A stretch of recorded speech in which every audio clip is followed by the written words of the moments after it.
I was the. And the reason I want to ask you that, because do you think, and I want you to take off mom, glasses there for a little minute.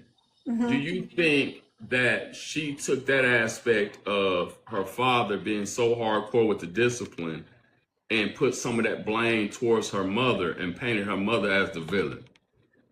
Absolutely. Okay. And you know what? Part of that, I have to say, yes, I probably should have left him a long time ago. But see, I didn't have a father. I didn't have a father in my home, and neither did my brothers and sisters. We didn't have my stepdad, their father. He was there partially, but my real father wasn't there at all. But my siblings, my stepdaddy, he was there sometimes, but I didn't have a father, there. So I'm gonna tell you, one thing. I wanted that. I'm gonna tell you one thing I love about what you're saying though is I love the fact that you being real and authentic, and you saying, you know what, there were some issues at home. I can see how she may have felt a certain type of way, right?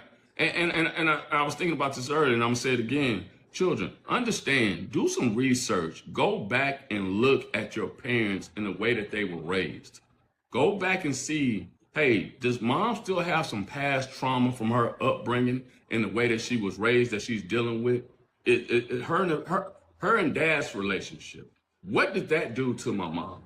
You know what I mean? Like, go back and look and do the research and try to understand, hey, give your parents some grace sometimes. Sometimes you got to say, you know what? My mom had a horrible upbringing. She had a horrible upbringing. She had some things that were going on that she couldn't control. Maybe that's why some of the things that she done to me, or some of the things she did to me, or some of the things she allowed to happen to me that me and her don't get along now, that I don't understand. But going back and looking at it now I see why she's like that. Like, see, I we want to just look tell at it and say, Kath 9134, you don't understand. It's not that I had an abusive person around 24/7. That happened on occasion. Like every blue moon. It wasn't like that all the time. And let me say something too, Kat. You got to understand. Everybody's situation is different. I don't know if GXX He was a fun dad situation most of the time. I don't know if her situation was. You got to understand.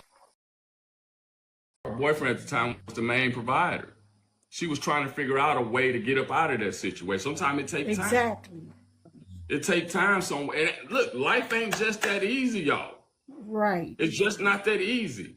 It's not that easy. Sometimes it takes time. Especially can't sit when you around. focus on raising kids. 100%. 100%. But my thing for your daughter, if she listening tonight, I would want to tell her, man, show your mom some grace and get a chance to know and understand her story. Get a chance to know and understand her story. And Sweetheart, you're talking to a 57-year-old woman with experience, and my children are successful. You're not talking to no little girl. You talking about somebody who was back then. You talking to me now. 100%. You talking to somebody who's been through therapy. 100%. You can run that on me back then, but you can't talk that to me right now. 100%. Okay? 100%. And look, and kudos for you for doing the work. Kudos for you for doing the work, man. Look. You're absolutely right. I was not perfect. No. I was very blind. I was in love. Come on.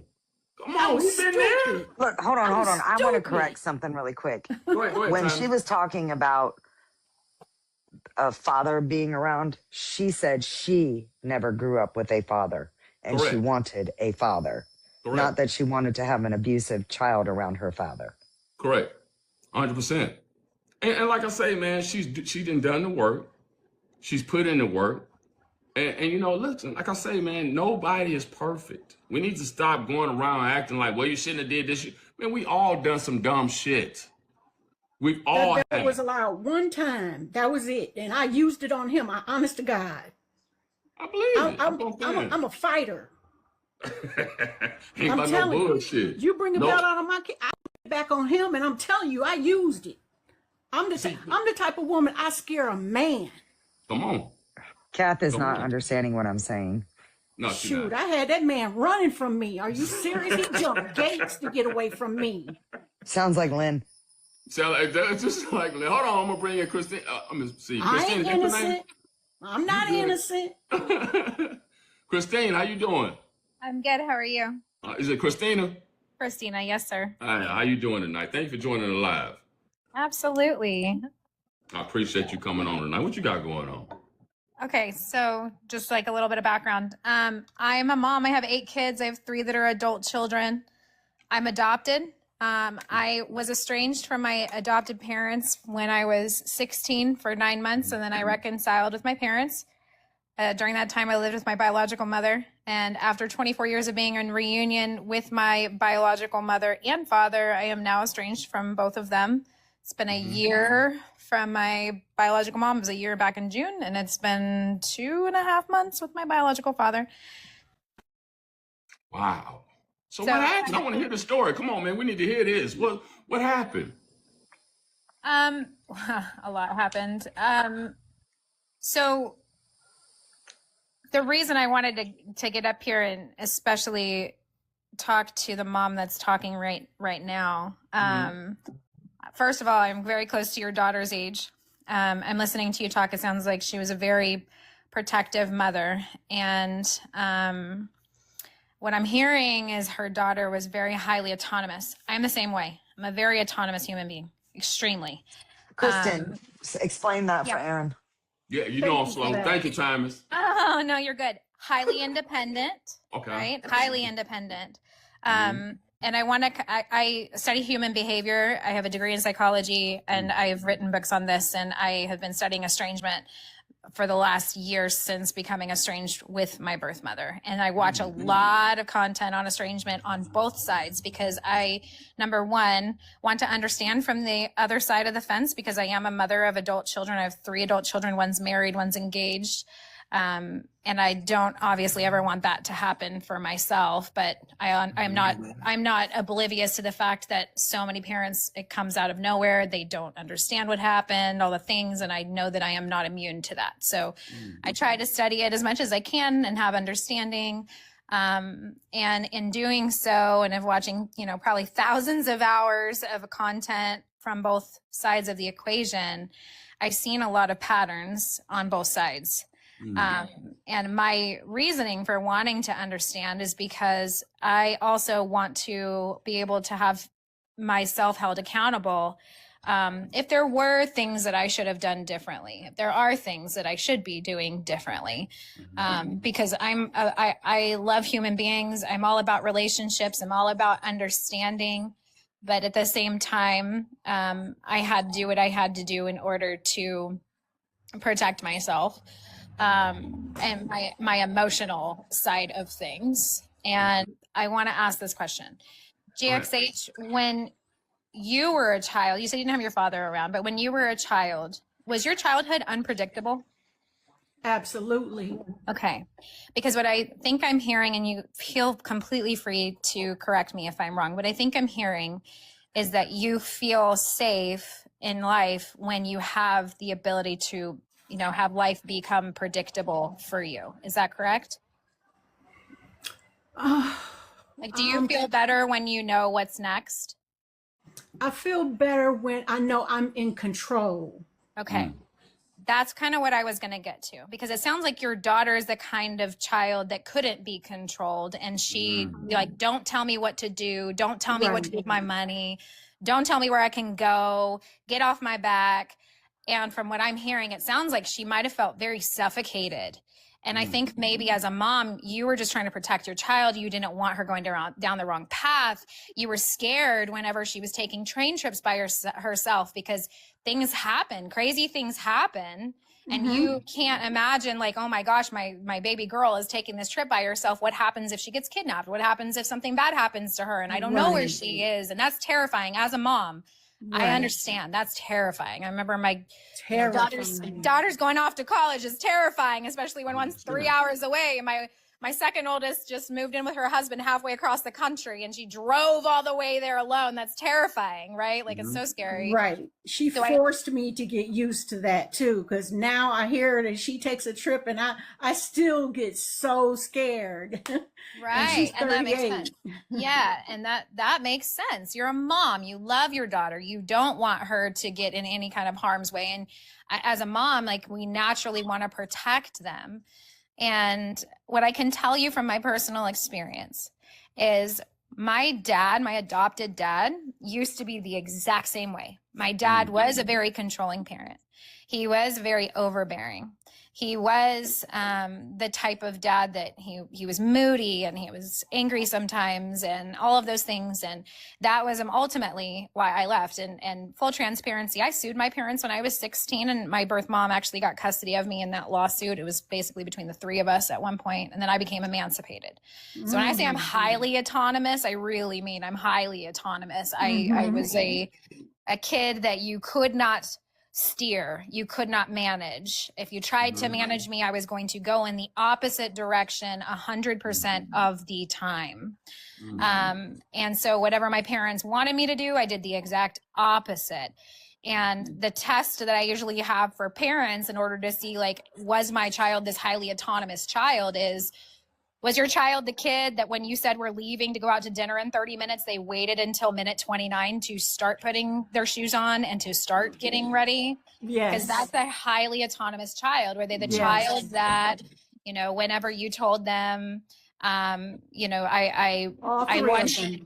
Okay. So what's so fascinating to me after doing a lot of research on this is that these things are inherited, and they're also, it's like a nature versus nurture. So epigenetics is a study of how we get our nervous systems from our biological parents. But because I'm adopted, I wanted to understand how nurture also plays into that. So not only do we, you know, inherit these traits, but we also have them cultivated in our environment growing up. And lots of times I see we get these children because they are inherited, even if the father wasn't around, which in your case, I know he was. If he was highly autonomous like she is, she could have gotten that directly from him.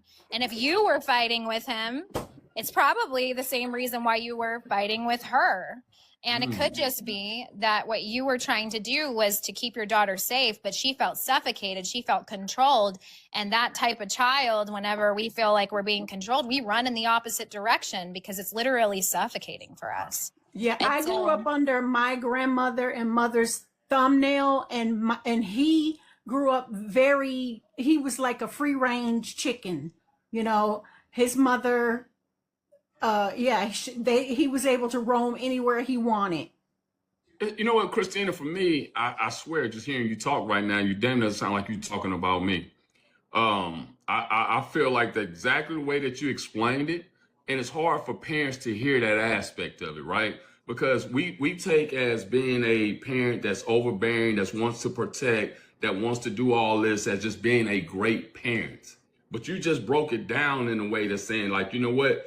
That could be too much. You're suffocating someone who doesn't want that. You know what I'm saying? What's up, Faith? You know what I mean, Christina? So now that you said that, it's like, man, you really opened up my eyes on some things. So I appreciate you saying that aspect to it. And parents, listen to this, because this is some good intel she's putting out there for us right now.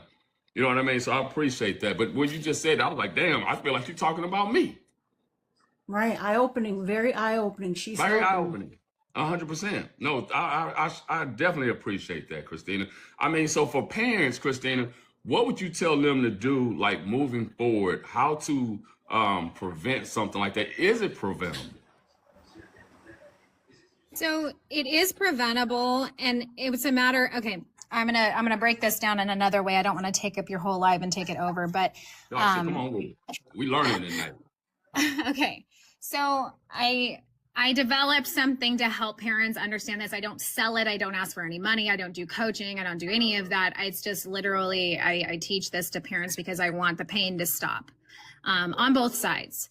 And I think when I learned and understood how these different things kind of play into each other, it helped me not only understand myself, but it also helped me understand where the fallout really happened with my birth mother, as well as my adopted parents. And so I'm sure you've heard of the 5 love languages, right? Correct. Okay. So what I've come to understand is there's also 5 lenses that our brains use to basically filter any and all information. So I don't know if you've ever made a decision about something that you wanted to buy. Maybe it's a particular vehicle, right? Mm-hmm. Say it's a white Jeep, okay? And if you wanted, say, a white Jeep, you go out and you leave, and now all of a sudden you just saw 2 white Jeeps. Well, there's a part of our brain called the reticular activating system. That part of our brain now deems a white Jeep as important information. So we see the white Jeeps everywhere now. Those white Jeeps were always there, but for some reason we never noticed them. But all of a sudden, we're noticing them everywhere. Well, I believe that our brains do this while filtering any and all information.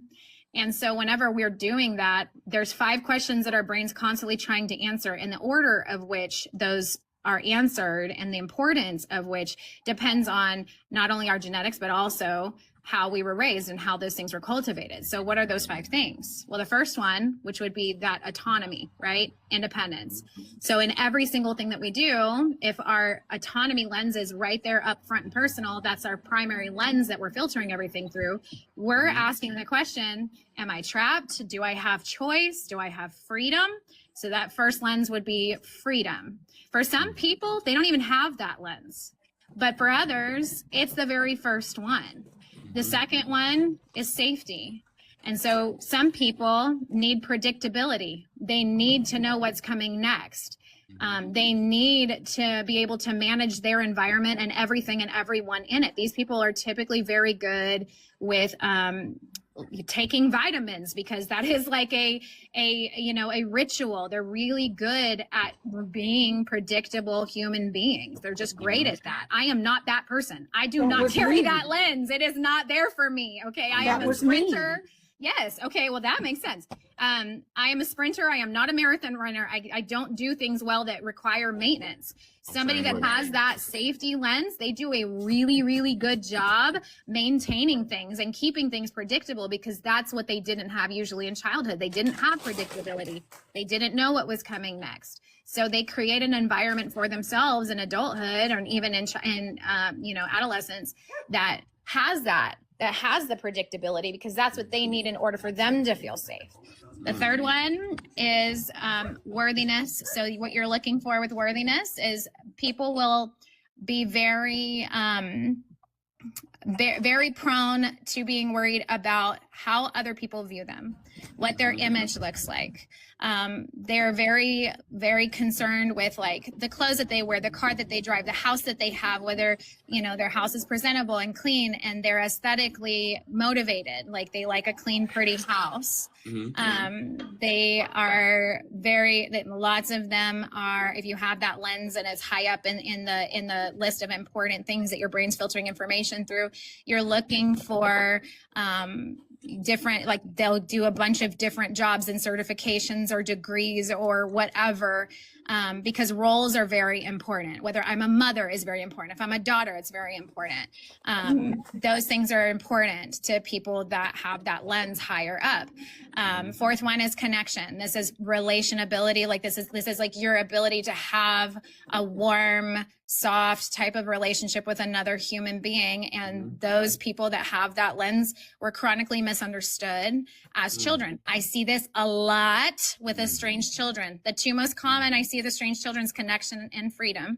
And the connection side is nobody understood my experience. I felt emotionally invalidated, dismissed, and minimized. And this is when I see parents that will say, I didn't know what happened. They didn't tell me. I would just want to understand what's wrong. And the kid was saying, I told you a million times and you just weren't listening. And you're like, but I would love to listen now. That's typically a connection child. And the issue, I believe, was that they're speaking 2 different languages. They have 2 different lenses. They're filtering information through 2 different perspectives, and they're both just talking past each other instead of being able to talk to each other where each one will understand. And then the last one, hold on, let me count. We did freedom, we did safety, connection, worthiness, belonging. Okay. So belonging is the 5th and final filter. And if your belonging filter is higher than these other ones, That's where and that's a lot of estranged parents. I see a lot of belonging in estranged parents. And typically, if that lens is high for you, if your brain is filtering information through belonging, you're asking two different questions. Am I being included or am I being excluded? And it's like a fear of rejection a lot of times. And so when a child pulls away, the parent feels rejected. And they're having a hard time reconciling, why was I not important enough for my kid to actually want to stay with me? Why is everybody else more important than me? Am I being excluded? Does my child not care? And belonging is very family centered. They're very tradition centered. They're very nostalgic. They like, decorating for Christmas because it's about family and all of the things. Hold on, buddy. Camille said, now I'm crying. But look, I mean, y'all, if you ain't learning that tonight, something wrong. Damn, she got me thinking about my damn self up here tonight, Christina. I mean, are you listening to this and just saying to yourself, like, okay, which one do I fit into? She is definitely being she's letting me see and hear my daughter for the first time. And I've been through therapy and not able to understand my daughter because she won't come to therapy. And I'm hearing my daughter through her. 100%. Hey, look, that's why you come on air and Real Talk Live, so you never know who's going to show up, man. Can I ask you a question? And GXH, was your daughter very like cold and unemotional, and or if she was emotional, it was just kind of like one or the other? She was either flat or she was like super angry when she was a teenager? Super angry. Okay. Super angry. So let me ask you this. If your daughter were to like bring you something that was bothering her when she was a young child, did you say something to her like, oh, it's okay, don't let that bother you, shake it off, it's going to be all right? What kinds of things did you say?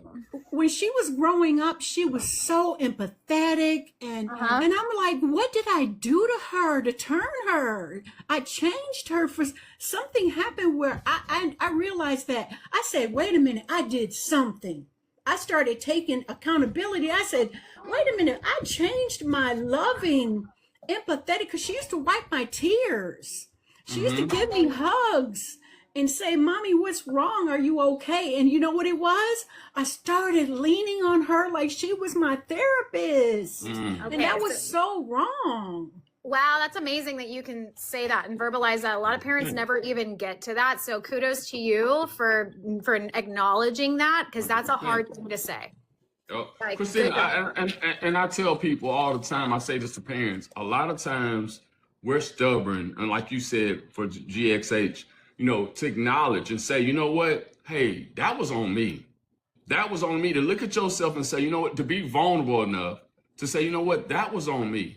I see why now, hearing this version from Christina, hey, my daughter might have had an issue with this and that. And being able to say to yourself, hey, that's on me. What can I do to work on that to be a better version, not only for my daughter, but for myself, right? So kudos to you, GXH, for saying that and being like, you know what? Hey, I'm leaning on my daughter too much. I'm doing too much. And to understand, like, hey, but like you said, now you're in therapy. You're working on yourself. But Christina, like I said, I'm not healed, but I'm healing. 100%. Christina, you hit it on the nail tonight, though. I mean, like, some of the things you were saying, you got me thinking. I think parents in the audience are saying the same thing. They feeling this on a whole nother level. We all able to relate to it. Thomas, what did you think about it? I think if you took the lenses away but kept the stages, I could probably pick something out of every one of them. Yeah, and so some people have all 5, and some people have 3, some people have 4. It really just kind of depends on, number 1, like how you were raised, and number 2, your genetic pool and like what's there. I have a test that you can take if you want to see what the order is that your brain naturally gravitates to. It's 14 completely non-invasive questions. And I made it a GPT to make it free and easy for anybody to be able to use it. But you can literally answer those questions, and they're stupid easy questions. It's literally like, what are your favorite colors? You put it in the chat if you don't mind. Put it in the chat. I don't know if you can or. Yeah. What was the first thing she said about Jeeps? Was that safety? No, so that's just your reticular activating system in your brain. So that's just a part of your brain that recognizes important information.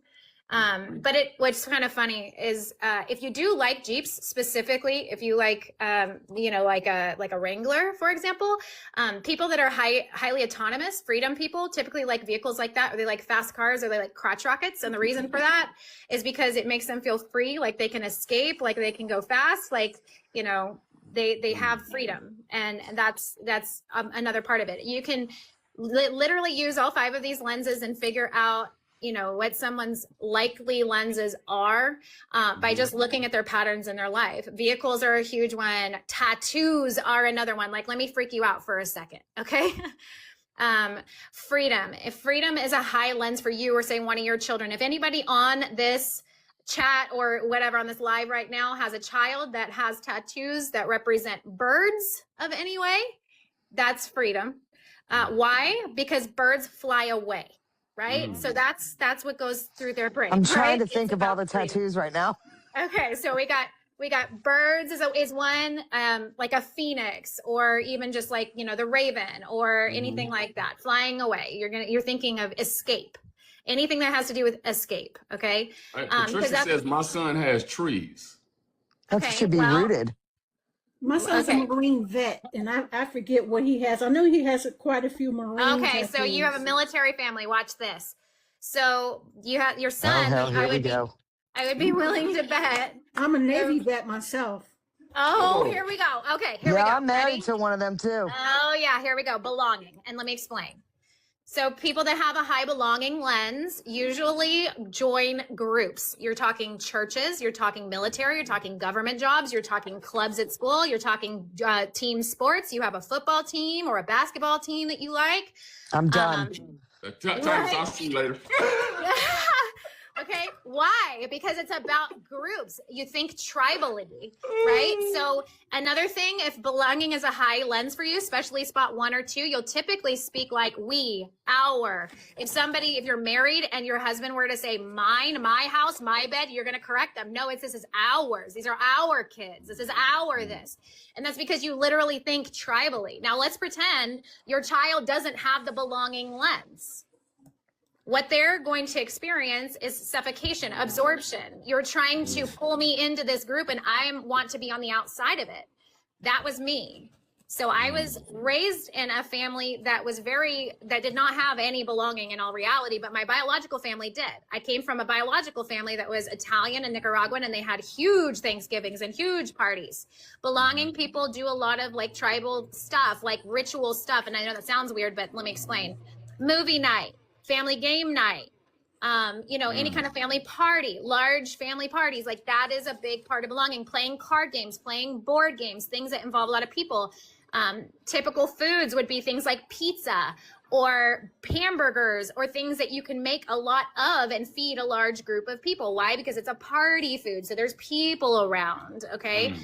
So my biological family would do these things. They would have movie night. They would have UFC night. They would have family game night. They would have all these group little party things. I never wanted to go. It made me feel uncomfortable. I wasn't raised that way.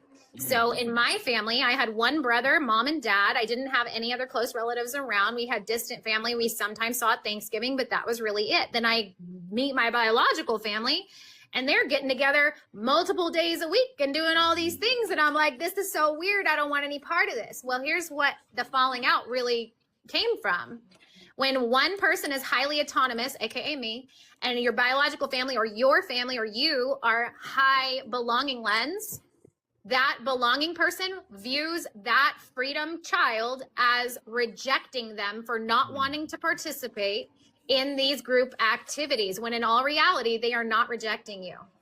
They just want their independence, and they don't feel the same way that you feel about the group dynamic. It makes them uncomfortable, and lots of times they don't even realize that. They don't even know that, and they don't know how to verbalize and articulate that. So what do? They stand on the outside. When everybody's playing a game, they're sitting in the corner scrolling their phone. They're not a part of it. They don't want the t-shirt. They don't want to be a part of it. But when you have people that are, strong military families, or say they work for some type of like Like when you have a father and a son that work for the same company, there's belonging. He's a part of something that is in the family business or whatever. Like that is a high belonging lens. I see across the board, if I watch estranged parent content, there's so much belonging coming out. And I'm just like, if that child did not have belonging high up in that lens stack, that's the falling out. I promise you. I see it all the time, especially if that child is higher freedom. And if you're saying, you know, if say your ex-boyfriend or dad is high autonomous, right? Like very highly autonomous human being, if they got that from dad, and they don't have that belonging as high as you do, they don't value tribe, they don't value the group, they don't want to do family game night, and you're like, wait, why? I don't understand. That could cause a huge problem between you guys in your relationship. So hey, look, first thing first, time is, can the church say amen? You preaching tonight, man. Amen. You got us all in our thoughts tonight, Christine. I ain't lying. Hey, look, I'm gonna tell you something.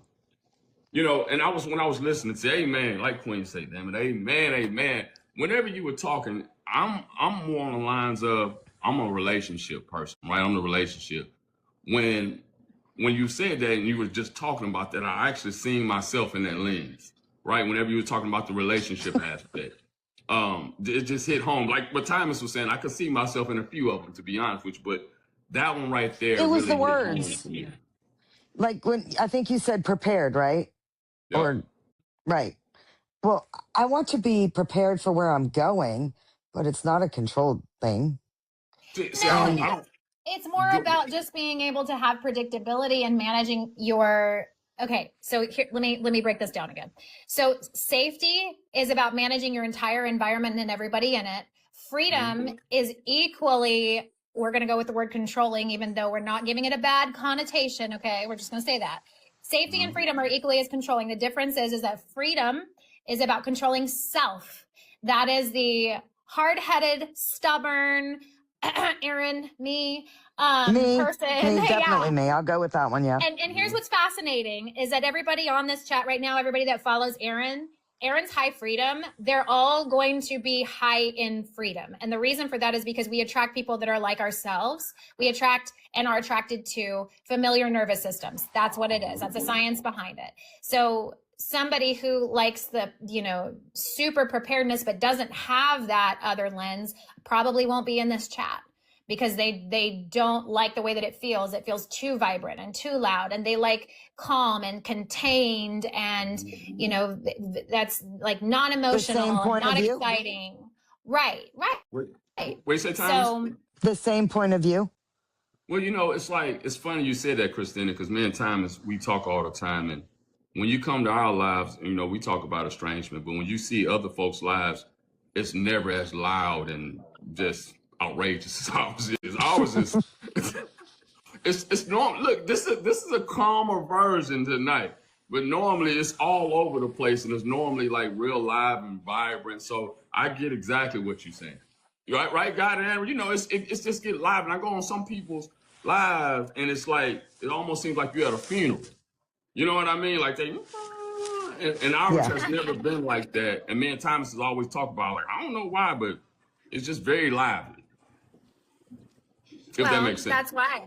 No, that makes perfect sense because here, we'll go a little bit farther on freedom because everybody in this room seems to be super high with the freedom lens.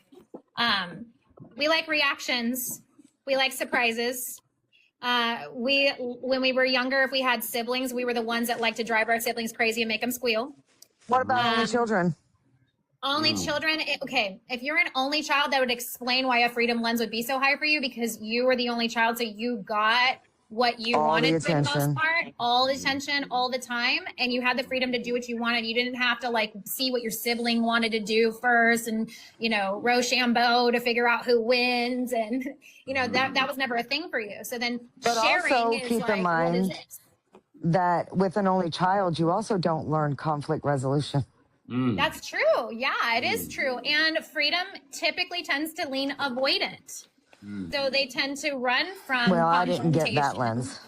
Well, they tend to run from confrontation or they will hit it head on. And there's different reasons why certain people will back away from conflict and be avoidant, or they can be fearful avoidant, which is like half anxious and half avoidant, which is the connection lens usually, because they're more worried about disrupting the relationship and hurting somebody's feelings, and they weigh that in their brain before something comes out their mouth. Because relationships number one. That's quite interesting because that used to be me before. I was avoidant before. Yeah. And I had what sure, me and my therapist called loud confidence. Yeah. That makes sense. Because So, hold on, Tom. Explain to me loud confidence. gosh, I would love to give you an example, but I really don't want to put it out there. Come on with it, damn it. We know we go loud. Hypothetically, you might have been having to talk with somebody, you know, at the top of their career, in the top of the hierarchy, right? Mm-hmm. And you might have had to put them in their place. Tom, I did that. Yeah, gosh, how can I explain this? You might have had to put them in their place, even though they had like 30 or 40 years experience. Correct. And in the end, a couple years later, they come up to you and they say, you know, you were right. I didn't want to do it. But like, and another thing is I absolutely hate talking with people's faces. Okay. I'm okay with this little picture up here. Cannot do public speaking. But damn, when Irma hit, I couldn't have been in the papers anymore if I had tried, because I was getting rid of all those city people that, you know, I was just always yelling at them. And that was loud confidence to me. I suffer from insecurities. I know that. Everybody does, I think. But yeah, I have loud confidence. Go ahead. It's just funny that you say that because I have very, very loud confidence. I'm a confident person though. It ain't Yeah, too but much I'm not. So that's why I call it loud confidence. Yeah, well, I'm a very, times I always tell you, don't too much bother me. I've had a situation where you just said where I had a old boss, and it was actually the owner of a company. He couldn't believe I told him something that I told him. And I told him, I was just like, listen, there's nobody here that can do what I do. I know I'm the best salesman that you've ever seen come through your company, and you know that. And he looked at me like, huh? I can't believe you just said that. And so and when you said the loud confidence, I was like, yeah, I'm definitely that. You know what I mean? So I get exactly what you're saying now. I text it. I'm going to text you I'm going to text you right now who my loud confidence was. Okay. I'm reading through the loud confidence.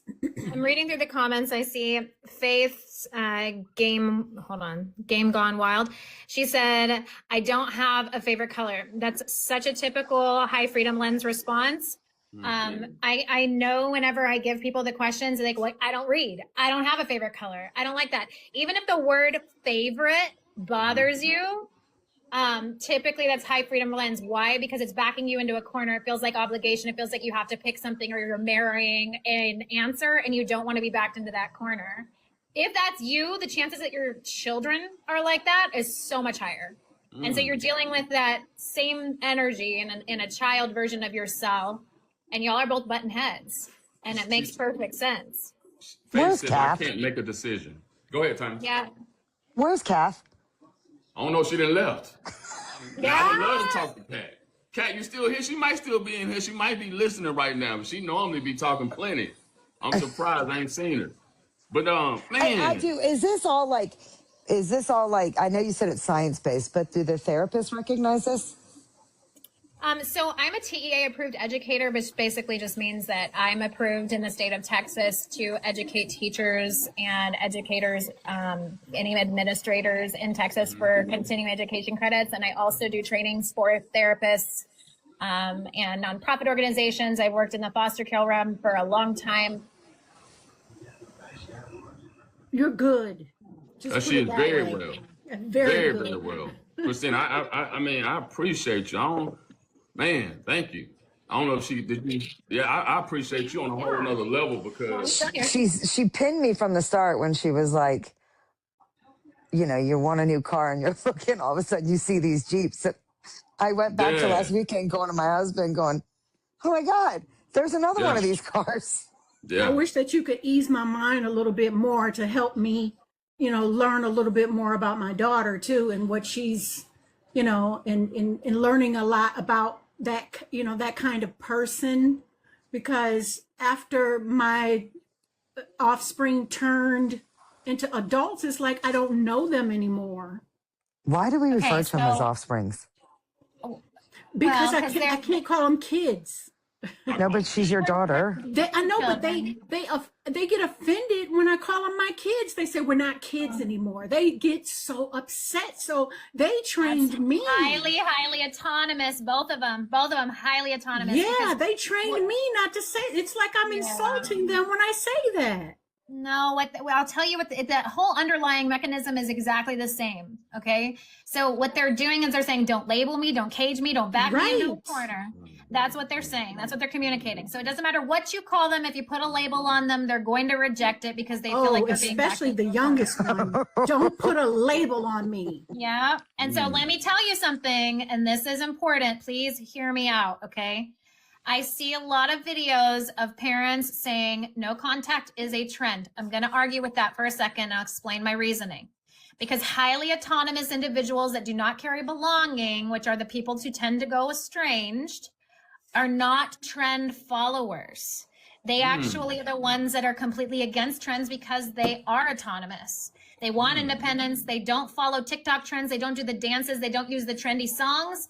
They don't follow outfit trends. They don't follow makeup trends. I don't do any of that. I don't even watch TV. I don't do magazines. I don't do any of that. I am very against trends, always have been. I march to the beat of my own drum. If you have a child that marches to the beat of their own drum, you saying that they're following a trend is just reinforcing that feeling for them of, see, they don't even understand me because I don't even follow trends. And here they are saying that I'm following a trend when that's not who I am. So what ends up happening is those children typically are the ones who also carry connection. They feel very misunderstood, chronically misunderstood. And when that is a thing, and somebody assigns a motive to why they are doing what they're doing, whether it be an external source of blame, such as a therapist or a brother or a sister or a dad or a cousin or the internet, whatever it is, when you're saying, no, you're only doing this because, that lands to that child as, you can't think for yourself, you're not independent and capable enough to make your own decision. And it brings them back to the, I can't trust myself, I can't make my own decisions, and they feel like they have to get away from you in order to be able to make their own decision and prove that it's their own decision. So the space and the gap gets larger because they feel like somebody has assigned them a motive when it doesn't match their internal reality. My youngest find is the that first one interesting. who did it. So I know she's not following a trend. She was the one who did it first. Right. And she's the one, she doesn't watch TV. She's not on any social media except for YouTube. I can't find her anywhere. It's been 5 years. Was she the type of child that, like, if you would call her, she wouldn't answer the phone, and then when you would text her, she would take 4 days before she'd respond? Yes. That's freedom. And she's on the spectrum. Freedom, all day long. Yeah, she's the trendsetter. And I'm not calling it a trend, but she's the setter of whatever it is. Yeah. I find that interesting, Christina, because the child that I see all the time is the freedom one. Well, they probably have belonging. I heard you use the word hierarchy earlier, and that tells me right then and there that there is belonging lens really high up in your stack, because people that use words like hierarchy, that they typically carry that belonging lens. It's just part of your vocabulary. So that child probably also has belonging, which would keep them from, being estranged, because they truly believe that family is everything. They want to stick with their tribe. They want to be by their people. They want to be a part of their group. And part of their identity is how they socialize within the group or the family system. If that child did not have that belonging lens, or if it was, say, at the very bottom, they would be more apt to walk away, because those things are not on their hierarchy of importance, right? Like, they don't filter that information that high that fast. Okay, here's the deal. She went pause. So when MF comes back, I'll probably have to drop GX, because we're going to have to translate for her. Yeah, Huh? we are. Yeah, I'm waiting on her to come. See if she comes. Yeah. I know she don't want to come on. She Why would speaks that drop French. me? Because the lady we're bringing up speaks French, and I have to translate for her.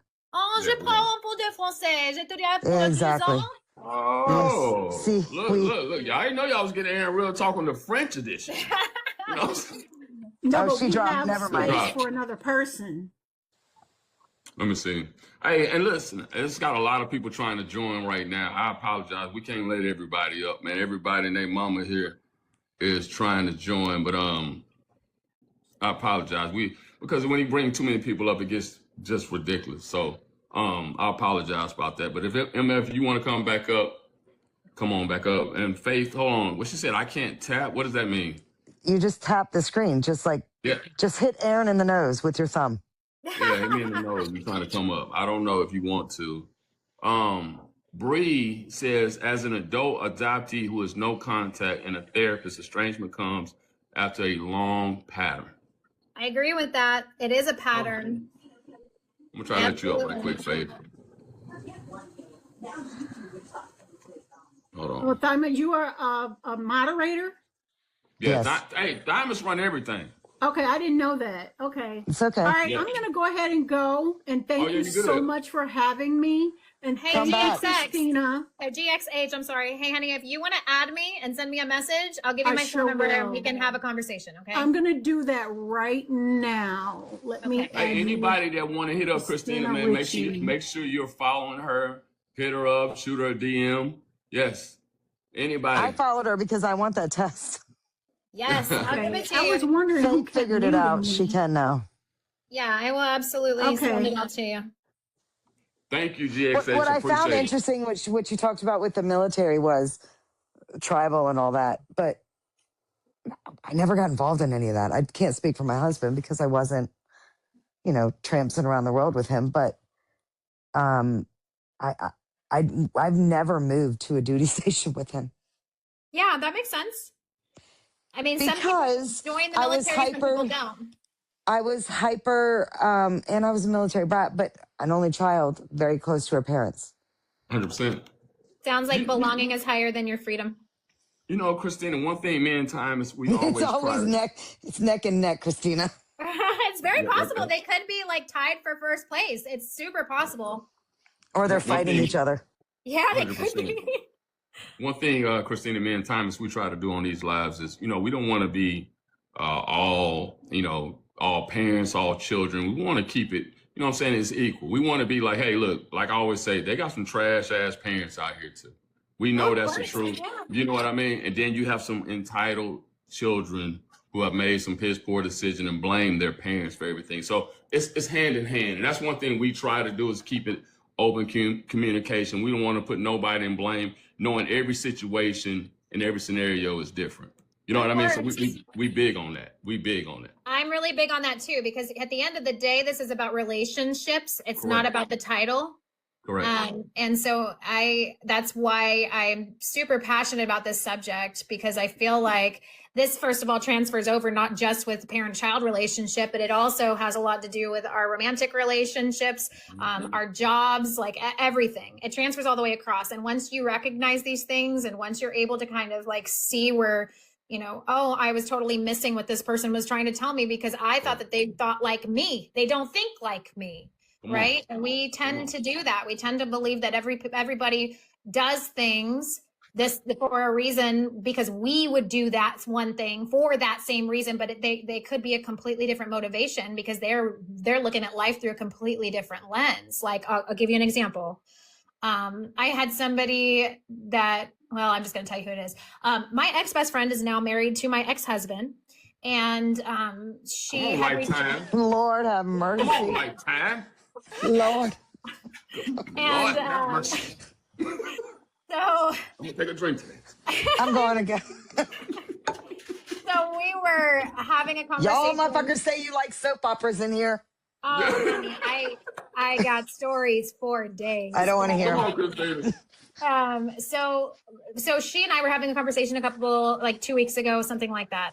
And it was interesting because she came at me after months of not talking or whatever, after my daughter's wedding. And she like wrote me like nothing had ever happened. Everything was always fine. And she was like asking me for help with something. Hey, will you make a TikTok for me? Because I have this story and we can split the money and da da da. And I'm like, no. And then she writes me again and I'm like, okay, so I'm confused because there's been a lot of things that have ruined this relationship trust-wise. And you're coming at me like you want to be friends. I'm fine being cordial, but I'm really confused as to what exactly you think we're supposed to be doing with this relationship. Like, are you wanting to be friends again? Like, I'm confused.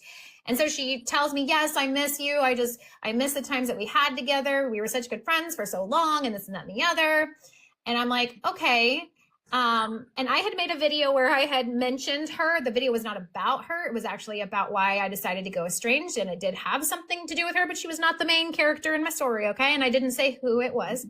But she saw the video. And so she was upset about that. And she, was like, well, I really would like for you to take accountability for making that video. I said, I'll absolutely take accountability for making that video. I'm sorry that hurt your feelings. I'm sorry you felt exposed, I can own that. It probably wasn't the right way for me to handle it. I probably just should have excluded you from the entire thing. My bad, please forgive me for that. And she wanted me to tell her that I did it on purpose to make her look like the villain and that I was doing it for attention because I have to have online validation from strangers in order to feel good about myself. Those are her words. And I was like, well, I'm not going to admit to something that's not true. And that's not why I did that. I did that because that's number one, how I connect with people and feel less alone. Number two, I was being gaslit. So I felt like I needed to understand if I was crazy. And I knew that if I could get outsiders' opinions, that I would know what the vast majority says. Either I should be upset about this or I'm being ridiculous. And that was literally the title of the video was, am I being ridiculous? Am I being dramatic? Should I not be upset about this? And this was over a year ago at this point, but we're having this conversation. And she continues to go back to the no, you only did this for, this reason. And I'm like, but I didn't. That's not why I did that. You can't assign that motive to me and tell me that's why I did something when you're not in my head. You don't know what my reasoning was for doing things, right? And I have no Christina, let me ask you a question. So back to that, because I get a ton of parents that always ask me, how can I work on a relationship if I can't figure out or they won't tell me what I did wrong? So here's the cool thing. In the app that I created, you have the ability to take text message threads that you have had with your child or whoever the person is that you're having a problem with. You can upload them after you've taken your questionnaire and you can ask, the app's called Julia. You can ask Julia to break down what happened and what lenses were conflicting and what went wrong. And it'll explain to you exactly where the mismatch was and break it down in a way that a kindergartner could understand it. Because I had an app reach out to me and wanted to do a collab, and it was an app like basically you put in some of the things that you thought went wrong in your relationship, and it kind of broke it down on a whole different direction. And I don't know if yours is similar to something like that, to where it would kind of give you some ideas of what exactly happened in your relationship and why they went to that left or why they went that direction. Yeah, so essentially what Julia does is she's a pattern recognition software system, okay? So what it does is it breaks it down, looking for certain keywords and themes on what you're saying, how you're communicating, because each one of the lenses, depending on which one is the highest, you're going to communicate that way. Safety typically will respond in very short sentences, yes, period, no exclamation marks, no emojis. Very unemotional. Connection is going to respond with lots of emojis and capital letters and exclamation points. And they're going to have long paragraph messages and they're going to explain all of their feelings and tell you all the things in every single message with lots of detail and lots of storytelling. It's just like every single thing. So it's trained to seek for that and pattern recognize.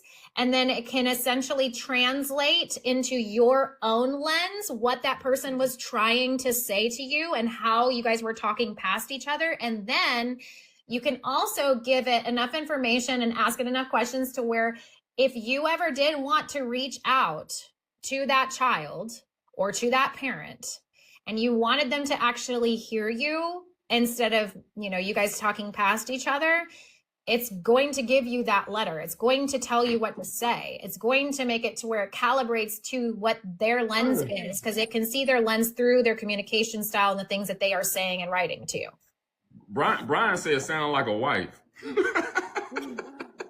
Hold on, Brian. Hold on, man. You remember back, I think that when Christina says talking past each other, I think for our generation, it's talking at each other. 100%. Yeah. Hey, Christina, can you do me a favor? Can you put it in the chat? Go ahead. I don't know if it's going to work. I've tried it before and it like won't let you, but if you go to chat GPT, and you go to the explore tab and you type in Julia, Julia, there's going to be a bunch of them, but you want the one that has the little white and black icon and it says Julia by Christina Ritchie. That's the right one. Julia by Christina Ritchie. Y'all DM her to make sure you get the correct copy of it. Yeah, if you DM me, I'll make sure to send it to you. Yeah. I didn't even know there was Explore tab in that. Yeah, there is. Go ahead, Times, what you were saying. I'm sorry. I forgot already. Keep going. Menopause. Times. I'm sorry. Julie says, I'm gonna get to you, Bob. Let me get to this right quick though. Julie says, what do we do if our son won't talk to us? We've stopped contacting him, but do we just wait? That's what I was going to ask. Go ahead, Christina. Maybe you should reach out. Christina, Okay. when you, this is going to tie into Julie, when you estranged from your adopted parents, went to your biological, and then went back to your adopted parents, who did the outreach first? Okay, so initially when I first left, my parents were trying everything that they could to reach out to me. They tried to send me a brand new cell phone. I rejected it. They were calling. I was rejecting it. I would not speak to them at all whatsoever. Did not speak to them for, from December 17th, 2003 until July 12th of 2004. So, 9 months essentially. And what happened on July 12th is I went back to court that day and the judge emancipated me. And what changed for me that day was my parents could no longer legally control me. They couldn't keep me there. They couldn't force me to stay. And I knew that. And so I went to their house and I knocked on their door, which was weird because that was a house I was, brought home from the hospital to. And that was my house. Not just walking through the door instinctively was really weird. Knocked on the door. Dad came to the door. My mom was there. My mom was like still angry. So she wasn't all about it. But my dad just crumbled. And this was a dad that was pretty tough, right? Yes. He was always very tough. He would call me a bitch. He would throw my stuff. He was very controlling. He was not nice. And like there were times where he was very, very sweet, right? But my dad had a lot of emotional issues. And I'll tell you why. And I didn't know this until I came back. But when my dad was 15 years old, both of his parents unalived themselves 2 weeks apart from each other at Christmas time. And my dad was the one that found both of them. Yeah, that would do it. And so my dad learned at a very young age that people will disappear and I have to control them to keep them here because my heart can't handle losing another person that I love. And so the night that my dad's father died, which was 2 days after Christmas, December 27th, 1961, my dad overheard family members in the kitchen talking about, what are we going to do with Mickey? And he ends up going to live with his aunt and uncle and his 3 younger cousins. And my dad was a mess. He was 15. He had just seen that. He's the one that found both of his parents. Both of them did it in the same location, 2 weeks apart from me, not even 12 days apart from each other, right at Christmas. Mom was December 15th. Dad was December 27th. And his brother was already in the Navy and he was deployed, so he wasn't around. So it was literally just my dad. And my dad goes to live with the uncle and the aunt and the 3 cousins. My dad is doing all the things he should not be doing, consumption wise. He was stealing and fighting and just getting in trouble left and right. Yeah, but he was acting as a child who just lost both of his parents. Exactly. He was grieving, but this was 1961. Right. So they were just kind of like, suck it up, buttercup, it'll be okay, right? Like guys were in Vietnam, it was just not a thing. So, my dad was taught to be really tough is what happened. And, So he gets kicked out of the aunt and uncle's house, and this is going to be relevant in about 2 seconds, I promise. He gets out of the aunt and uncle's house, and he has to go live with his grandma.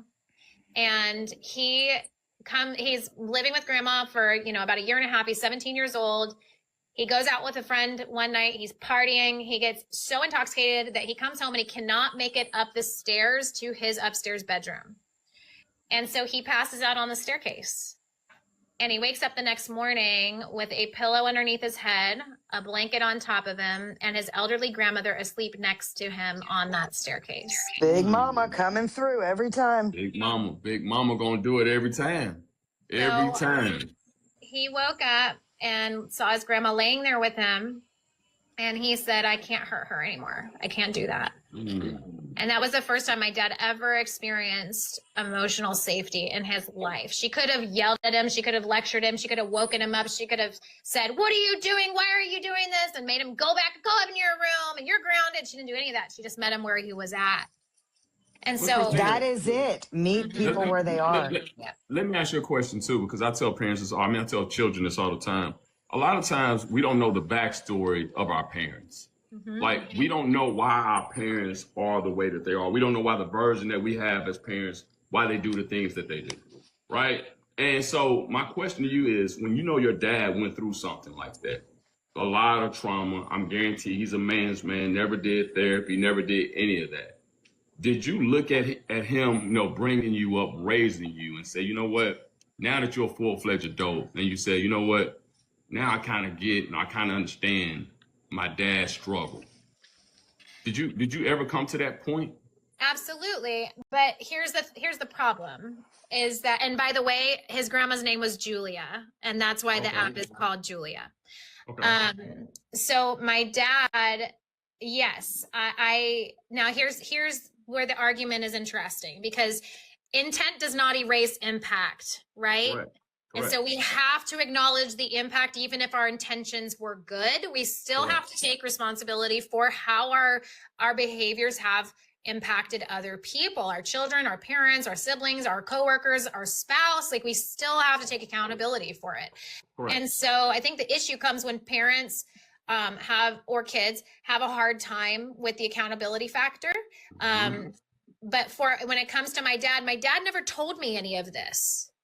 And I think that a long time ago, it wasn't really, it was more frowned upon to talk about trauma and to talk about stuff like that. But that was extremely traumatic. What my dad went through was extremely traumatic. I don't know too many people that have been through worse than that. His dad, and to add to it, his dad was an alcoholic and a violent alcoholic, and his mother was having an affair. So, like, there was a lot of backstory behind that as well, you know, that he was also dealing with. And my dad was the one that caught his mom having the affair, told his dad, and that's when the mom did what she did. And so he felt like it was his fault. Wow. And so my dad carried so much anger and guilt and shame, and he would never talk about any of that until I gave my dad emotional safety like Grandma Julia did. And what I've learned with what I study and what I've done is that when people have such a hard time with needing the control and needing predictability and needing to manage their environment and needing everything to be just right all the time in order for them to feel safe, that person lacked emotional safety most likely in childhood. And so when that happens, the only way to correct that is to give them emotional safety first. So I became, my dad is my best friend in the entire world. My best friend, hands down, my favorite person to talk to. I call him every single day. I never miss a day. I'm flying out there August the 17th to go see him. He lives in California. I live in Texas. I see my dad 3, 4, 5 times a year. I literally talk to my dad daily. I don't miss a day. Is your mom still with us? So my mom that's married to my dad, yes, but I don't have that relationship with her. Like, we're okay. There's nothing wrong there, but my dad's my person. Right. And that's because my dad has opened up to me. And I think where a lot of us mess up is we try to protect our children from knowing all of the pain and all of the hurt that we have gone through. And so we think that they don't need to know these things. And so we don't humanize ourselves to our children and allow them to see I am human too. I struggled too. I was hurt too. Yep. And so then they think, you know, they didn't see the struggle. They didn't see the mom that didn't have but $20 in her bank account. So when you asked her if I could have $25 to go to the movies with my friends and she said, no, baby, I'm sorry. You were like, well, she's just being controlling, or she just doesn't want me to have friends, or she just doesn't want me. She just doesn't want me. But you were trying to protect your child from knowing that you were struggling financially. And in reality, that ended up with them looking at you like you were just trying to be some other sort of way. And I think that we all need to be transparent. And I think we all need to tell our children, and not because we want to turn our children into our therapists. I don't think that that needs to happen. That's parentification. That's not okay. But I do think that sharing history with your kids when they're old enough, you know, for me, what it would have meant for me is my dad and I were always trying to answer the same question. And the question was, why wasn't I good enough for them to want to stay? Your adopted people? Well, your my biological dad, family? So for me, it was, why wasn't I good enough for them to want to stay with me? Why did they give me up? And for my dad, it was, why wasn't I good enough for them to want to stay with me? Why did they both unalive themselves and leave me alone? So it was the same question for both of us. We could have bonded over that. Right, different scenarios. We could have bonded over that. But instead, I hated my dad. When I say I hated my dad when I was a teenager. I was, oh my gosh, I was awful. I was sneaking out and I was doing substances, and I had a 17-year-old boyfriend when I was 13 years old. And I mean, like, I was the most rebellious, disrespectful. I remember my mom one time came in and I was on the phone and I was grounded. I wasn't supposed to be. And she tried to take the phone out of my hand and I hit her with it. I was very insubordinate, very disrespectful. But what I know about myself now and why that happened is because I was taught to tuck my feelings at a very young age. Whenever I would bring something to my parents that was big and emotional and hurt my feelings, I was being bullied because I was the fat girl.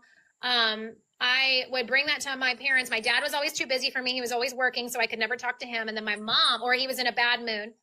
And then my mom, I'd bring it to her and she'd be like, don't let that get to you. Don't let that under your skin. You're tough. You're going to be fine. It's going to be okay. And what I really needed was for somebody to say, tell me how that feels. How did that land for you? What are you feeling? How does that make you feel? If I would have had somebody that was curious about my experience instead of minimizing it and telling me to just shove my feelings down and turn the off switch on, I wouldn't have turned into that very angry, confused kid that thought that I had to have nothing bother me, and I was flat emotionally, and I was very, very numb. And let me say something right quick, Christina. I'm going to tell you something from your mom's standpoint. A lot of us, that's the way we were raised. I was talking about it earlier. We were raised to be, you know, you couldn't show emotions. Right. You couldn't even talk. You couldn't even talk. You didn't have an opinion. So a lot of the issues that you see from the past, that's because that's the way that we were raised. I learned that through therapy. I learned like, man, that ain't the way to be. But that's the way we were raised. Like Thomas just said, you didn't even have an opinion. You couldn't even talk. You had to seen but not heard. 100%. Christina, how old are you? I'm 39 and my parents are 76 and 80. So I had boomer parents, but I'm a millennial. All right. So that's interesting. That is interesting. Hold on, Tom. Let me get Bobby right quick. Bobby, thank you for taking your time and coming on the live tonight. How you doing tonight? Oh, I'm doing good. I'm enjoying hearing. I'm a listener. I enjoyed everything I seen tonight. A lot of it reminds me of me. I'm a mother of 6 children, and I have joined the group a while back, just listening to different ones that come on Facebook. And during the time 5 years ago, I'm having a estranged daughter that just picked up because she had 5 children and picked up, and none of us have heard anything from her about what's been going on or anything. Her thing was, we were involved in her boundary lines because she was having trouble with the oldest daughter that rounded up. I think I told you that before. She wounded up in a behavior clinic for a year, and my daughter stayed away from everybody from the family. Nobody knew what was going on. Well, I tucked it in. I I was an angry person. I have 6 children of my own, a set of twin daughters that are 45. I have a son that's 30 something, and then my baby was Ashley. And she had moved so many different times, vice versa. I knew she was into drugs, but I didn't know how bad. We don't say that word. It's rugs. Oh, R-U-G-S. okay. She was into Drugs. things. It's fine. It's fine. We got it now. Okay. And she was real, how do I say this? Can I say addicted? Yeah. Okay, she and her husband were addicted, which my family knew something about it but would never tell me and my husband about it. So I let it go. So I waited. I got like a Dear John letter on Thanksgiving 5 years ago stating, hey, I don't want nothing to do with you anymore. You're part of my problem, blah, blah, blah. All those things that was being said. So I decided in my own hard way, I'm 73, and I decided I'm just going to let go. And I'm hoping I can help someone else with this. I said, I'm just going to let go. Even though every day I thought about her and thought about the grandchildren, you know, and the memories and all that. So I let go. I actually let go. And I didn't discuss it with none of my kids or anything like that. But sometimes I would get lonely or whatever. Well, on Mother's Day of this past year, I had got a text message from my daughter. And she said, Happy Mother's Day. And I didn't know what to do. So finally, I just let my heart and my feelings come through. And I said, thank you. How are you? And from that day forward, we've been texting one another. She told me she is clean. She got involved in a church. Come on. And she and I are like, when we talk on the phone, she's a different person. And I don't understand how come I can't accept that. But I don't want to cause waves. I do not want to go back in the past. Why? I don't want to ask questions why, because I want her to do all the talking to me. Right. And it's working out so far, so good. She's been texting me. She's been trying to talk with me. She had my grandchildren FaceTime us. After 5 years, you've lost all that. You don't know how your grandkids are. And after 5 years, I'm getting these children looking at me like, where have you been? You know, but they don't say that. But I looked at them and I just say, how are you? And they say, I missed you so much. But I do not want to go into depths of the past. I'm waiting for her to talk to me. And then on top of it, the one that was in the behavior school, she's going to have a baby on top of all this. Well, And I'm going crazy because the other one's not living with the mom. And then she contacts me. So I'm thinking, what do they all want from me? But I'm keeping my guard up. And I'm saying it's not what they want from me. They just want to relate to me. They want to talk with me.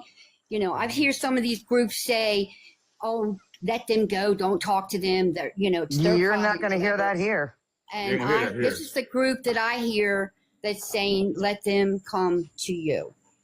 I'm going to say one Don't thing. ever give up on them. No, do And not.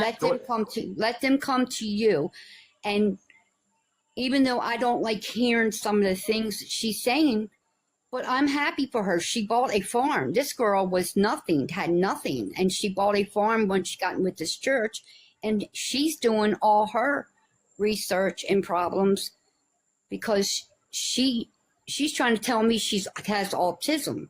And I'm like, well, how come the doctors never told me you had autism It wasn't prevalent back then. Exactly. It could be. She could be, Bobby. And what is that hyperactivity? ADHD. ADHD, she's telling me she has. And why didn't I take her to the doctors? And I'm like, I did take her to doctors. She did go to school. But the things that I'm hearing from her now is like amazing because that's part of what I have been feeling with that she's feeling, you know, and the things that she's been afraid to talk to about. But I never knew my daughter was totally involved in all these things. And so, you know, she had a reason to stay away. But the only problem that bothers me the most, why she disconnected with all the siblings. And if I go to bring that up to my to my children, they don't want to hear about her. They don't want to hear how well she's doing. So I've learned now to have a separate relationship. That's the best thing you could do. My therapist told me I could never get in the middle or try to be a peacekeeper between my children. You can't. You can't. And Triangulation. and I'm, you can't. Let me say something real quick, Bobby. My only thing is, and I know you trying to protect yourself from your daughter, you know, going through what you went through. My only thing that I want you to work on is yourself. Like, I want you to get to that point in time, because it seems like to me you're still a little angry about the whole past situation, right? And I think if you can work on yourself and heal some of the issues you may even had in the past and start working on yourself, maybe you can look at this in a different light. You know what I'm saying? Because you sound like you still go ahead. A different lens, through a different lens. Well, I had a lot of tragedy in this lens. My brother, I walked into it, hung himself, which was my kid's favorite uncle, you know. And you know what I'm saying? Yeah. You know, and I didn't want all that tension being on them, but, you know, and then my mom, I took care of my mom and she passed. So we had a lot of things that happened. My husband, he's a veteran and he's going through now called PSD. So I have been working on myself in different ways, and I've been learning to get busy and stuff. And I just hear this younger girl and version how well she's been going through, and that's my daughter.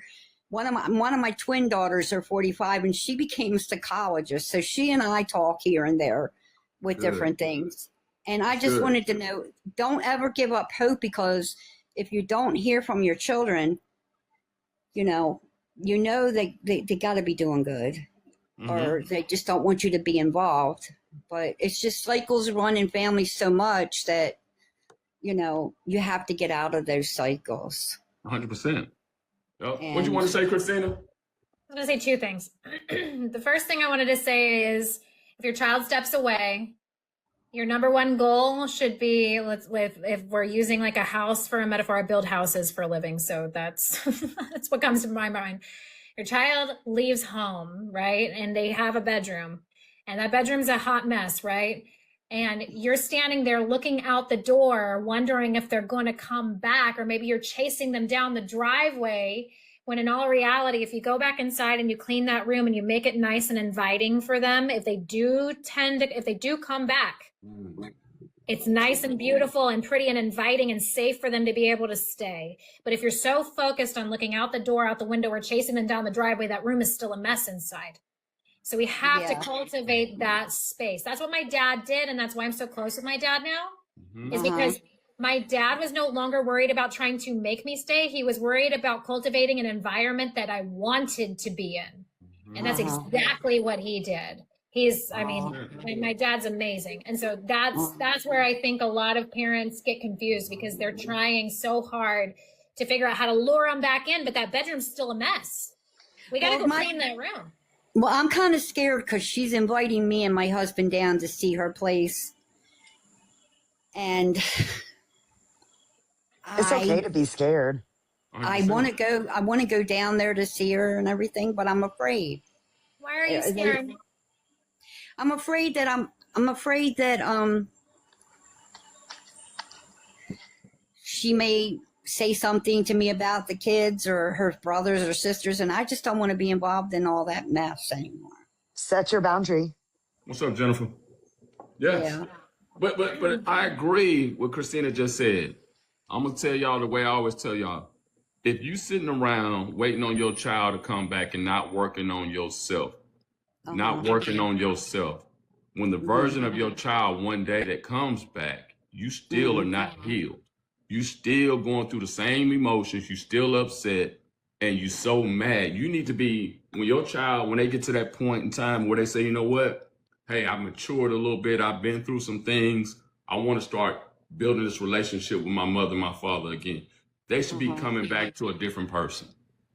Okay. Yes. And on top of that, if we're not, I think a lot of people don't even know what it means to work on themselves. I think that for a long time, I would hear somebody say that and I'd be like, that's weird. I don't even know what that means. Like, what the heck do you mean work on yourself, right? Like, it's a weird thing to say. And you're kind of like, am I a car? Do I have an engine? Like, how, like, what do you mean work on yourself? I'm going to give you an exercise that I think has changed my entire life. I think that every single time for the last year, what I have done when something has triggered me, and by the word trigger, I mean bothered me, caused me to have an emotional reaction, whether I'm mad, sad, happy, anything, something that has caused some type of an emotional response out of me, I write it down and then I go research what causes something like that to bother people so that I can really get to the root of it. I want to understand, like, if I read somebody's comment and it makes me want to fire off and go thumb warrior on that person, why did that stupid comment just provoke me into anger? Why did that stupid comment just make me cry? Why does this movie make me upset? What are the themes in this movie? What about this song? Why am I drawn to songs about longing? Why am I drawn to songs about predictability? Why am I drawn to all of these things? When you start paying attention to your own patterns, when you understand the lens that your brain is filtering all information through, you start seeing everything a lot clearer. It's kind of like getting a glasses prescription. If you've been wearing a cloudy prescription or scratched lenses for a long time, you can't see it clearly. Once you can look out and see it clearly, now you're like, oh, well, that makes perfect sense as to why I did that. And I get why it bothers me now. So if you're worried, or if you're wondering, like, what does it mean to work on myself? Well, that can also mean therapy. Therapy can be a good thing, but I'll tell you what, I was anti-therapy as a teenager. My parents brought me to therapy and I sat in the car. They brought the therapist out. I gave her the bird and told her to go F herself. I was 13 years old. I was not going to do that. And here I am. And I literally talk about emotions all day long. And I have a degree in psychology. So, 20 something years later, but what you have to realize is that it doesn't have to look all mushy gushy. It doesn't have to be, because exposure can feel super uncomfortable. Vulnerability can feel super uncomfortable. People don't want to feel that feeling. But I promise you, if you just start with the little things, if you start with what pisses you off, you start what makes you sad, or if you don't get sad, why don't we look into why you don't get sad to begin with? You don't have to go to a therapist. You don't have to pay for that. You can chat GPT that stuff. You can ask Julia. It's all preloaded into Julia, which is great. So you can do all of that, and you can go into, why does all of this stuff bother me so much? Like, why am I? And then once you understand the mechanism underneath it, you no longer can be bothered by those things. And I'll tell you what, this is my superpower. I'm gonna be real honest with you. Okay. Once I started to understand all these lenses and understanding like what causes people to say certain things and like how they're responding and what's driving the behavior, what the mechanism is underneath the behavior, I am so unbothered by things now. It's ridiculous. Like it is almost impossible to get me riled up. Like it's really hard to hurt my feelings, really hard to hurt my feelings, really hard to make me mad. It's extremely difficult to make it. You can't provoke me. I'm not a person that can be provoked. It's not there. That's good. That's good. Christina, that's me right there. I get so many messages on here talking about such and such said this, they did that, and I just tell them, I really don't care. And that's the honest to God truth. I don't get down, I don't get out. I've been getting mad about a whole lot because I feel like if you taking time to be negative towards someone that you don't know, that just speaks volumes on you. I'm good. It shows your character. Like, yeah. Hi, Phoenix. What's up, Phoenix? You know what I mean? So to me, it's just, you gotta learn it. But Bobby, that's my thing for you. Like I said, I think your situation is moving in the right direction. What I would tell you to do, I know you got to be careful, you know what I'm saying, because of the situation in the past, but I would really work on myself.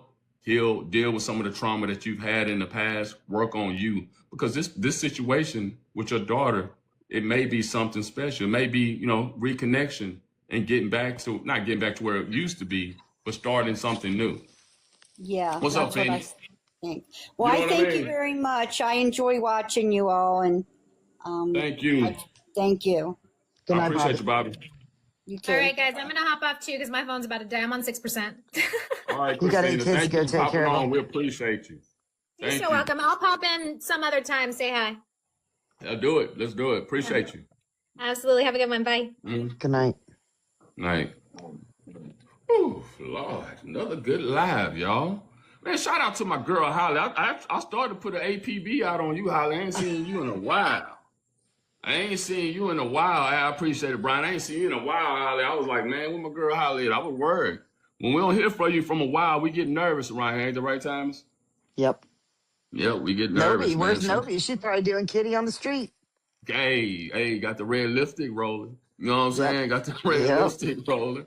No, man, it was a good live, man. Shout out to Christina for coming in with all that knowledge. I think she had everybody looking at themselves and looking at their situation and being like, what's really going on? You know what I mean, Thomas? Yeah.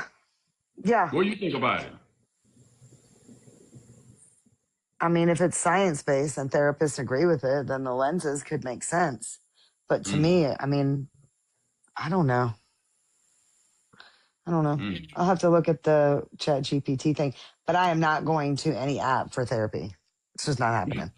The AI warlords are not getting a hold of me. It's gonna say, girl, you need some medicine. No. I'm not going to be first on the list for those people. It's gonna say, ask Ann what's in that pink cup. No. That's a baby cup, by the way. It looks like a That baby is. cup. It's a baby cup. This is all you need right here, Thomas. That's all you need. Got it. You won't have them dreams at night no more. You know what I mean? No, man. But I really think what Christina was talking about was some good knowledge. She's very knowledgeable. I agree, Faith. Very, very knowledgeable. Man, I'm gonna say it again. Me and Times was talking about it. I think either this week or last week.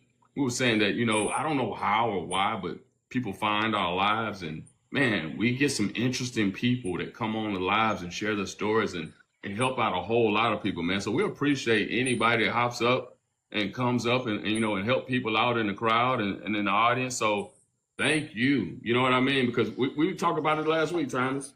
Last What are we Thursday. going to do about? What are we going to do about Kath? I mean, I don't know. I like Kat. I like Kat too, but like I told her the other day, she's just angry.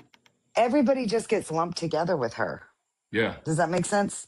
Yeah, no, it does. I told her, man, my And thing Kat, is. I mean, you can DM me if you want to know if I was talking about you. Yeah, don't DM me, Kat. I talk to her every day. It's your girl. I love Kat, man, but no, I like her too, but I damn. always tell her, I said, man, my thing is, like I try to tell her is, I know she's dealing with her situation with her family and everything. I just seem like she got a lot of anger. So I'm like, man, work on you, because right now you haven't healed from your upbringing. You got a lot of anger still. You know what I mean, Thomas? I wanted to ask her tonight if she'd been to therapy, but then she jumped.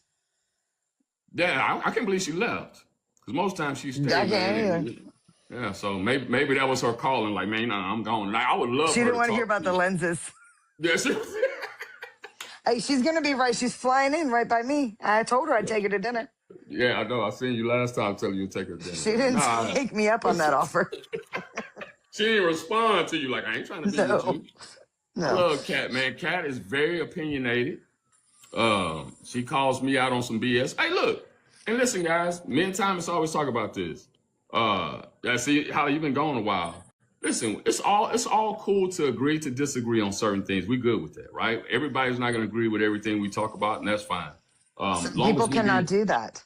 That's They the can problem. say it, but can't do it. They can't do it. Yeah, Long they as can't we do can it. be respectful. That's Right. my whole thing. You ain't calling nobody out their name and nothing like that. We good. You know what I mean? Yeah. But I wish. Yeah, I wish she would have stayed a little bit tonight. Yeah, I wish she would have stayed a little bit tonight, man.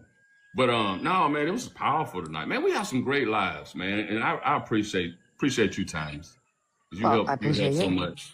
Yeah, no, thank you. I just, You help moderate. so much. You're The like little the lady was a calming little bit voice. upset me tonight. I missed you. I missed you when you was on vacation. I'm going on I hopped on vacation one in a night. day and a wake up. Hey, look! I woke up. Again. I got on. I got on one night, I was stuttering and shit. I was like, you know, I can't speak that good of English, no way. I was like, hold on, where my girl at, man? Shit. No, it's okay. It's okay. It's okay. No, we made it though, damn it. We made it, man. I would have No, liked to have known Christina, right? Was that her name? Christina? Yeah. Thoughts on if she believes that some children just walk away without ever saying why. I think she might have answered that in the. I think she might have answered it, and she said there was a pattern or something. I don't know. Hey, look, tomorrow, man, I'm interviewing. You remember that guy I sent you with the red hair? Red goes by the name of Red. Yes. The Estranged child that was saying about how some children do walk away from good parents, because he was one of them. So I'm gonna be interviewing him. Redhead, that's my boy, Queen. I'm interviewing Redhead tomorrow. You're on here or on the tube? I'm just doing. I'm gonna record it, and then is that? Hold on, that my boy right there? No, I don't know who that is. I thought You got that was time for one Redhead more, right or there. are we just closing it down? Yeah, we're gonna We're shut closing that. it down. Yeah. Hey, listen, and Thomas, explain to people, man, how many requests we be getting for folks to come up. Listen, here's the deal, and this is really my call, not Aaron's. Yes, that's But right. a lot of people in here, majority of the people in here are women. Let's just state that as a fact. Maybe have 5 guys that come in here and talk. But when you get a whole bunch of women on this panel, I mean, like it's like cackling hens. And I'm constantly muting just so people can get a word in. And so we toyed with the idea of only what we're doing so far is just letting certain amount of people up, and then the more people get upset, it's going to be putting them on a clock and then landing your plane. If you see me put this, I'm going to put it in right now. If you see me put that in the chat ever, it means land your plane because your time is done. Come on. And look, There's man, like I said, we get like 15 people requesting every time. Yeah, it's so many people coming up. We can't even keep up with it. I don't want to be rude or disrespectful. And don't you think that we don't want you coming up? We want you to come up, but it's just so many folks trying to come up. And like Thomas was saying, it's hard when you get 4 or 5 people up here and everybody got an opinion, everybody's talking. So, you know what I mean? It's one of those. I mean, if you've noticed, I've been very quiet. Yeah, you have been quiet. I have been because I can't cackle anymore. Okay. Come on. Maggie says, my no contact daughter has made me sick. Physically Maggie, sick. what you mean? Is she like physically sick? Or has it gotten to the point where you're sick and tired of being sick and tired?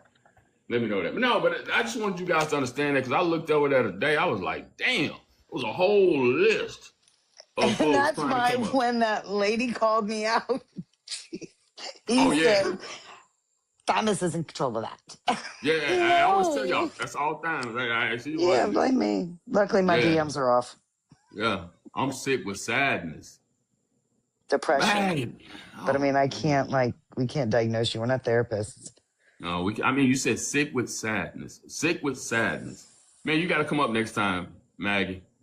Yeah, we got to have to talk about it. You got to come up next time, man. Like I say, come up, tell your story. Like Thomas say, try not to be, what's the word we want to use, Thomas? Long-winded. Yeah. No, just don't be a woman. Oh, come on, don't say I'm sorry. Ramble. It's That's the it. truth. That's it, Holly. Ramble. How many Thank women you. in See, here? Holly, we missed you. Yes, that's it, Holly. Oh, here comes Holly. Here comes Holly with the kosher words. Gas bag. What's that? What's that, Brian? What's gas bag? I don't know what that is, but it probably makes sense. But yeah, nah. We're just always talking. We never shut up. I know that. 100%, man. Nah.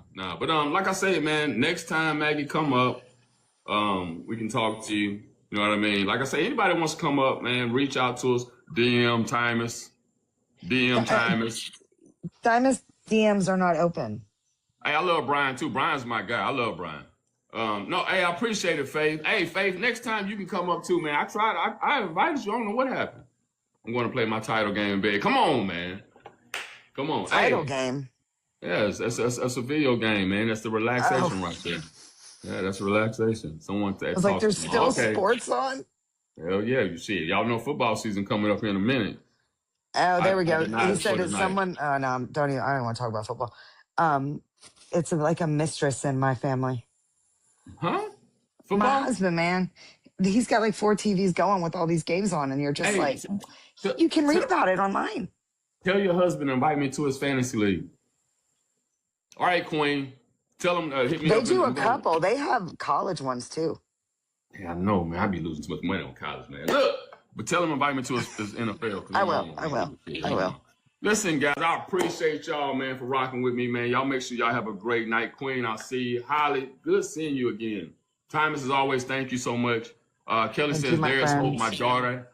Hold on. Kelly says, there's hope. My daughter has finally found her niche in life, and that's okay for us to have a... I don't know what that means, Kelly, but damn it, I need to hear it. Kelly, I know you was trying to come up this Thursday. Come up and let's talk about it. Hey, I love you guys, man. Y'all make sure y'all enjoy the rest of your night. Bye. Good night. Bye. Have a good one.